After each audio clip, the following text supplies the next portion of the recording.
Sunday ফান্ডে বেরিয়ে পড়লাম আমরা সকালে। অনেকটা দূরত্বে চলে গেছিলাম আমরা দীপঙ্কর প্যারেড। আপনারা হয়তো সবাই চেনেন, ইউটিউবার, ও 1.5 মিলিয়ন ফলোয়ার। তুই তোল, ও আমার সাথে তোল না কাকাতুয়া। যত রকমের পাখি আছে, মানে ও তো একজন সেলিব্রিটি পার্সন। ওর কাছে আমরা আগেও গেছিলাম, এবারেও গেছি। আগে যেখানে ওর বার্ডসগুলোকে রাখতো, সেখান থেকে ট্রান্সফার করে একটা বিশাল বড় এলাকা জুড়ে ও একটা প্যারেট বলুন, নানান রকম পাখি, ম্যাকো, ও এক্সপোর্ট ইম্পোর্ট করে পাখি নিজেরই, মানে ওইখানেই পাখিদের বাচ্চা হয়, ওরাই মানুষ করে, মানে ছোট থেকে। সে প্যারেট বলুন,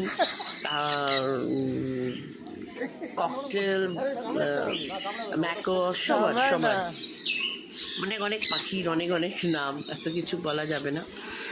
তো পাখিগুলো তার ফলে একদম গা ঘেঁষা, মানে মানুষের সব কথা বোঝে এবং কথা বলে, খুব সব কথা বলে, এত ভালো লাগে। ওরা কিন্তু কেউ কামড়ায় না। ম্যাকাওগুলো মানে বাচ্চা হবে বলে সরানো আছে, প্রচুর ম্যাকো। ওদের একটা সিজন চলে, তো ওদের আলাদা করে রেখে দিয়েছে। যে এই কতগুলো পাখি ছিল এক জায়গায়, পরে ওরা আসবে। যাই হোক, মন এত ভালো হয়ে যায়, একটা মনে হয় কোথায় চলে গেছি, তাই জন্যই বারবার যাই, আবার যাব। আর এই যে দীপঙ্কর টুপি পরে, একটা টুপি পরে তো আমার হাজব্যান্ড, আর একজন আছে বাচ্চা ছেলে, হচ্ছে দীপঙ্কর।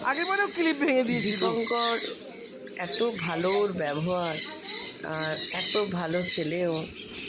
ওর ওয়াইফটাও খুব ভালো। ওর ওয়াইফই সব বাচ্চাগুলোকে, মানে প্যারেন্ট বলুন, ম্যাকোয়া বলুন, সবাইকে মানুষ করে হাতে করে। কে গো?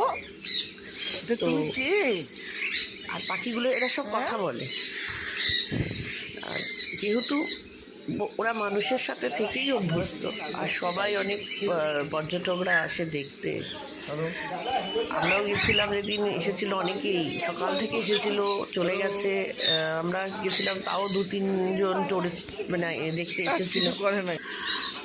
তো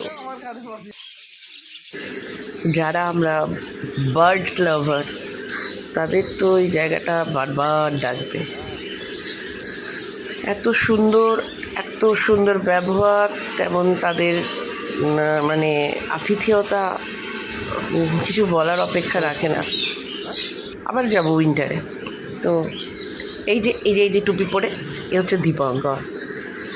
ভীষণ ভালো ছেলে, খুব সুন্দর একটা সময় কাটিয়ে আমরা সবাই বাড়িতে চলে এলাম।